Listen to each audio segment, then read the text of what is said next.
F1 revealed their 2026 regulations on their website. They have a whole article about it here. I'm just gonna go through what the changes are for next year. So the cars are gonna be smaller and lighter. So the wheelbase is reduced, the floor is reduced, and the minimum weight is reduced. They have less downforce, so they changed the aerodynamics of the car. Now there is 15 to 30% less downforce removed from the ground effect floor tunnels. They have 40% less drag. And the aerodynamics changed, so now it's not just the rear wing. Now you have the front wing and the rear wing can open up. So they can switch between the high and low downforce configuration.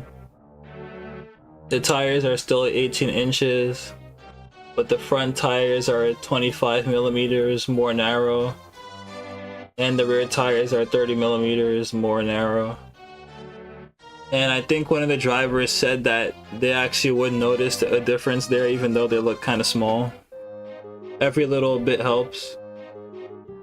The power unit's going to be a 50-50% split between the ICE and the electric power. It's going to be a more simplified hybrid unit, as the one we had before was a little bit too complicated. And they're going to be using sustainable fuel, so they're going to save the environment by flying around the world 24 times. So the drivers are going to be able to choose when to deploy power. But I'm sure the engineers will just tell them the optimal way to handle that throughout the race and throughout qualifying. And you know, they'll be able to use the overtake button too. And then they talk about how they make the changes. I'm gonna skip over that and go to the new terminology, because apparently mom wasn't good enough for them, so now they're gonna call it overtake mode, boost mode, and active aero. The overtake mode allows drivers within 1 second of a car in front to deploy extra power to instigate an overtake. It replaces DRS and aids on-track passing, being a strategic tool to be used all in one go or spread over a lap. Okay, so that's nice.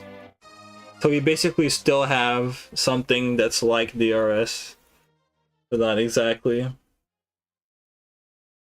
Yeah, so the boost mode is the driver or operated energy deployment tool from the energy recovery system, the ERS, to be used offensively or defensively depending on track position. It gives the maximum power from the engine and battery at the push of a button no matter where they are on track. So there is no 1 second behind of the car in front of you rule or anything like that. You can just use your maximum energy whenever you want, if you have enough power left for it. The active aero dynamically adjusts the angles of the front and rear wing elements in specific high-speed sections designed for corners and straight modes. It enables strategic adaptability and maximizes the full usage of the car's power to greater on-track grip. So when the wings are closed, it's going to be easier to turn. And when the wings are open, there's going to be less drag on the car, so you can go really fast in a straight line. And I heard some people saying that they're going to have to open up the wings in a straight line to reduce the drag, so you use less power on the battery. Because people think the battery is going to drain really fast, but I don't know, we'll see. I'm not from the future. I don't know how it's going to play out in real life there. Then there's a recharge function. The drivers can recharge the battery, recover from the energy when they brake, or when they lift at the end of a straight. The car is going to recharge the battery. And pre-season testing is going to be on January 26th to January 30th. Then there's going to be another test on February 11th to 13th. And then the season starts on March 6th. And they actually show you what the car looks like, which is, I mean, I like it. I don't really have any complaints about this. I Everyone wishes it was smaller, that's about it. I mean, it looks cool. And the whole design of the car is to keep the air going under the car like this. And the engineers are gonna do everything in their power to make it go out like this. Because that's better. I'm not an engineer, but that's true. That's what they're trying to do. That's what they want to do.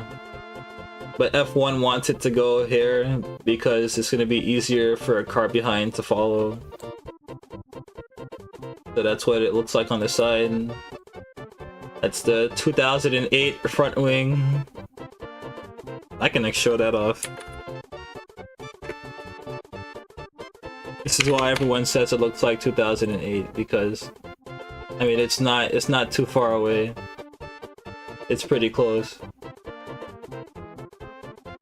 Oh yeah, they improved the safety on the car as well, so crashes are gonna be even less scary to watch, even though I mean it's still a crash. It can't really get less scary to see, but at least it's safer.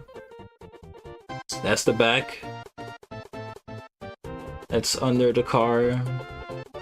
And that's like the wishbones and the part that connects to the wheels. And that's it. Thanks for watching.